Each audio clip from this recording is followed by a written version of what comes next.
name's Federico. I'm a sophomore in CC. I'm majoring in history, and I'm gonna play some music for you. This first song is called Across the Street. I wrote it in February of last year. Last year of high school, weird times. It's kind of about a place across the street, which kind of symbolises a place you can't really get to. It's kind of opposite where you are in that moment that you want to be.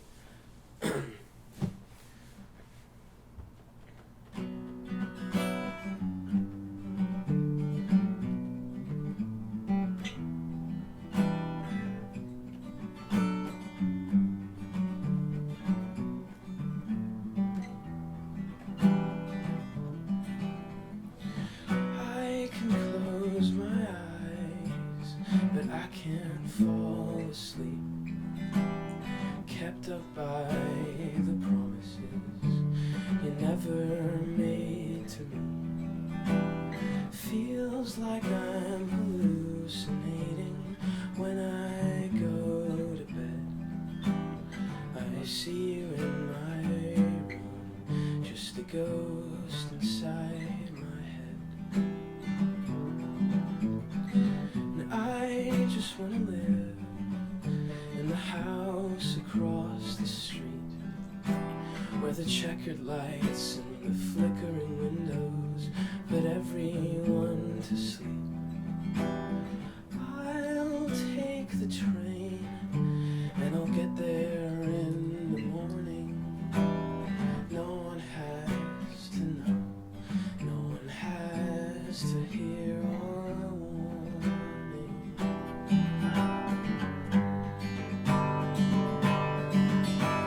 Take me far away, but don't let go for even a moment. I promise if you stay, I'll give you everything you ever wanted.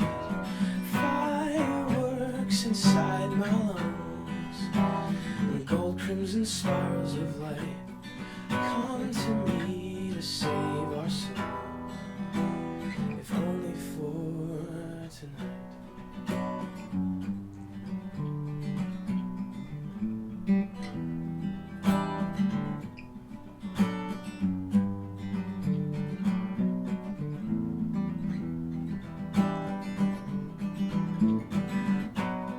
I hate the way she makes you feel, but what more can I do to show you it's not real? It's not supposed to be that way. Look at me, I'm just the same. A grain of sand fell in the lake and killed a man with just one wave.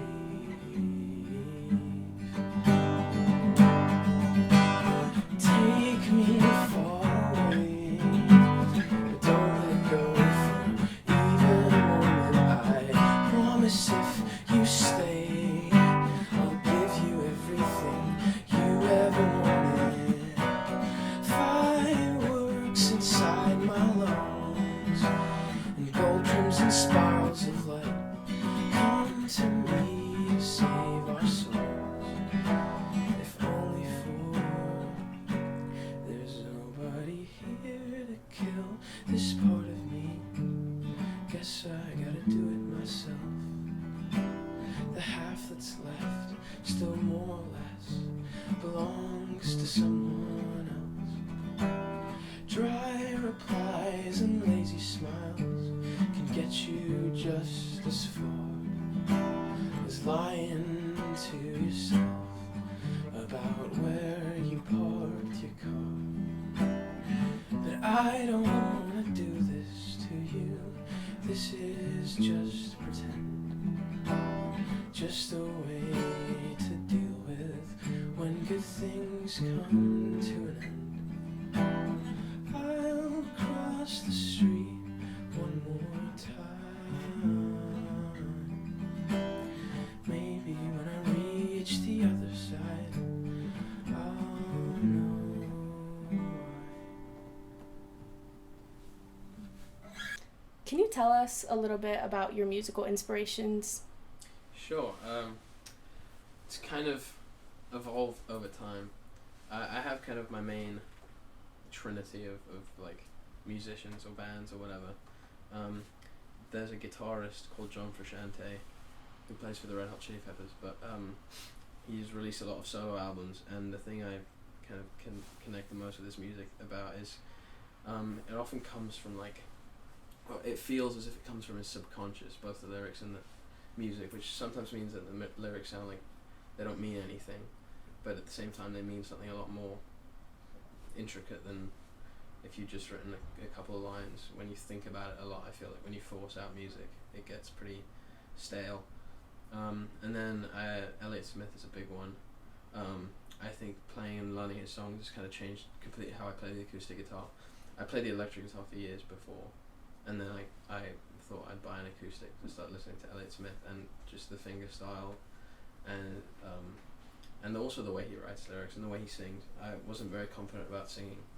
I'd say I still am not extremely confident about singing, but the fact that his voice is so unique without being, conventionally, technically perfect, gave me a lot of confidence. Alright, so this next song is called Slaughterhouse, and I wrote it almost exactly a year after the first song, and it's kind of about this feeling of acceptance you get after you kind of have realized, especially after moving to America, this kind of consumerist system that you're part of.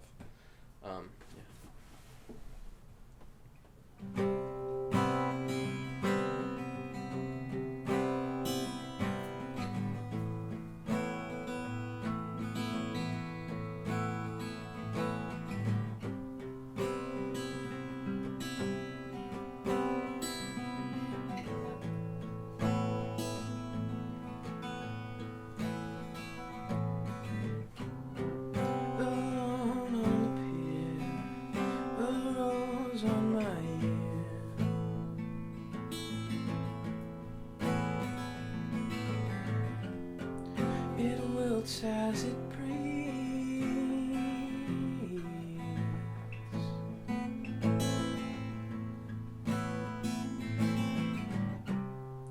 a paddle for a subterranean world.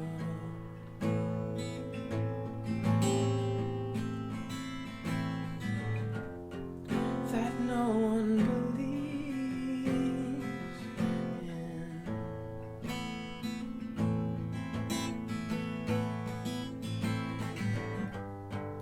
I always give up.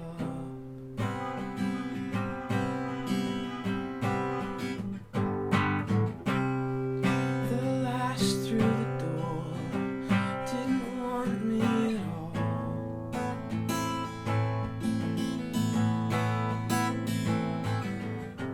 They're all fucking diseased anyway.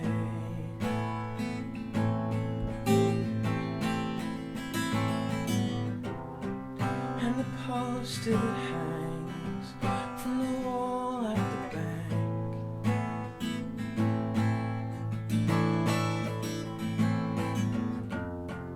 I hope that you're pleased with everything.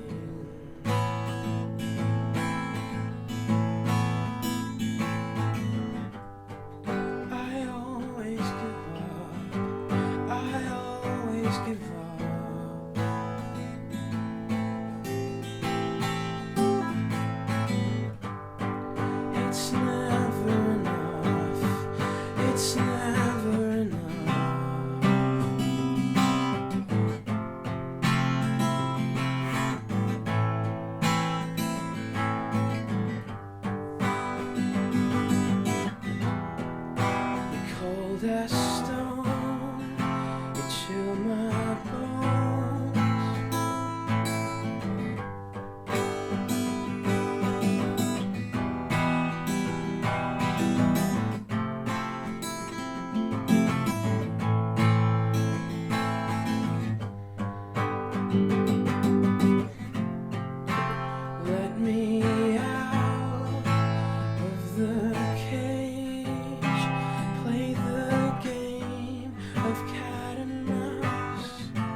Can you tell us a little bit about your experience in the Colombia music scene?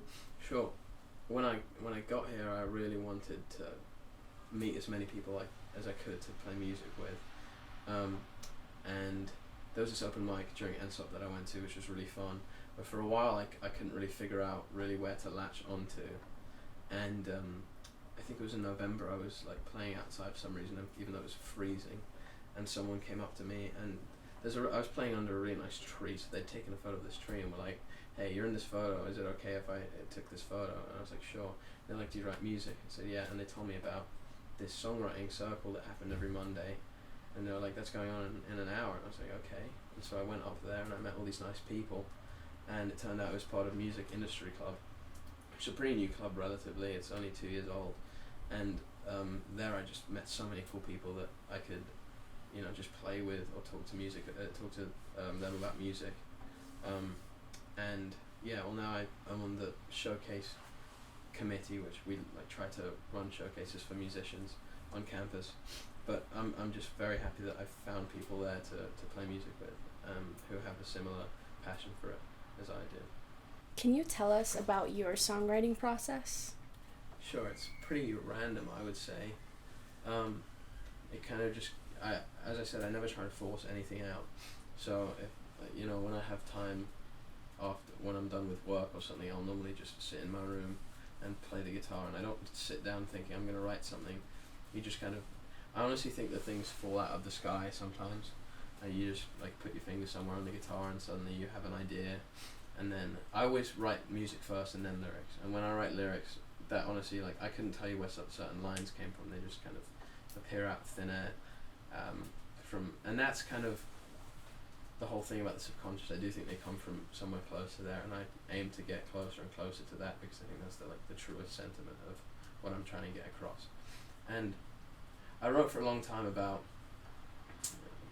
romantic things, normally weren't very happy, and now I've been trying to not necessarily move away from that, but develop a more nuanced storytelling of that, because it's obviously a very saturated thing to write about.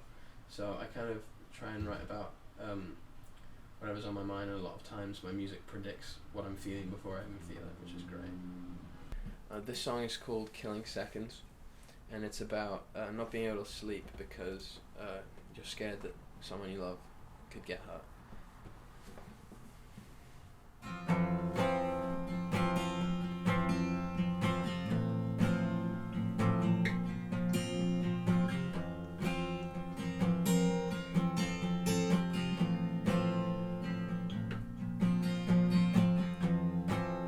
If only for a moment I would like to close my eyes and hear the sound of foxes and not of pointed knives, and the trees that stand beside me not collapsing through my door, when the clouds are full of lightning, they won't scare me anymore.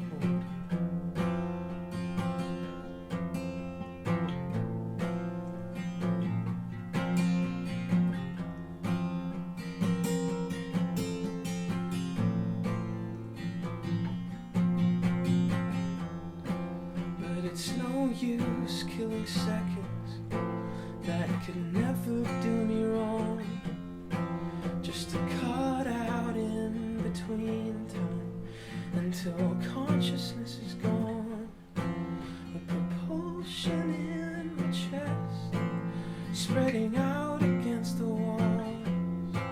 If I can't escape my head, well, I might start missing calls. Too much time, too little temperature,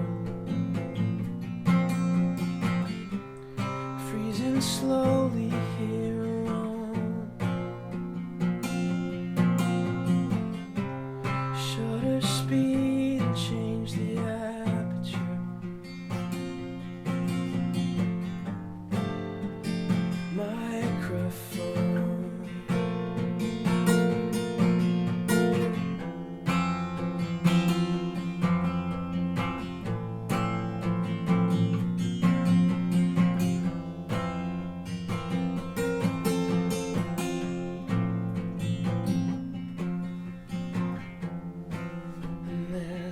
always been a part of me. You inhabit in my heart. And at night when all the wind is dead, it opens up my scars. Every drop of blood is flowing for you.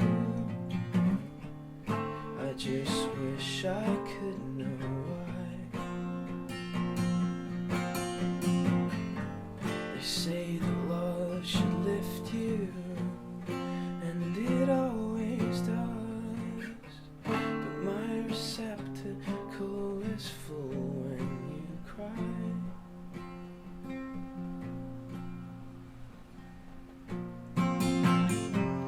Too much time, too little temperature. Freezing slowly here alone. Shutter speed and change the aperture.